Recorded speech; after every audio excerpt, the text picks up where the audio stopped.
then we have to be, uh, a good listener. Many times in an interview, the question is asked and you hear half the question. Suppose you know the answer to the first half of the question. You interrupt the person and you start answering. There again, you are not doing the right thing. In all the 125 videos, again and again, I have repeated on this channel that listening is a very important skill. In an interview, listening is a very important skill. And here your English comes into play. Because unless you know good English, you might not be able to understand the person who's asking the question. So listen carefully. Try to understand everything which is there in the question. Let the speaker, let the interviewer finish the question. Then, if you still haven't understood, suppose you feel frightened that, I have missed out one or two words.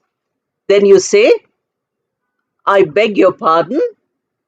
If you say, I beg your pardon, that I gave you in phrases, in the video of phrases. That means I would like you to repeat. Instead of saying, please repeat or repeat, you say, I beg your pardon. You can also say, sorry, I couldn't understand the question. Then the person will repeat the question. Of course, if they do not want somebody whose English is not up to the mark, at this point they will tell you that, thank you, that's enough. And your interview comes to an end. Unless you practice listening for a long time, you listen to a variety of English, whether it is movies, whether it is news, or whether it is podcasts, you keep listening to English for a long time, your English becomes better.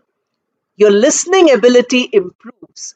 Without any subtitles, you are able to hear and understand. That is what you have to learn before you appear for an interview. If you have problems with listening, then you have to increase your practice of listening. For good listening skills in English, you need to have more and more English, which you hear all the time.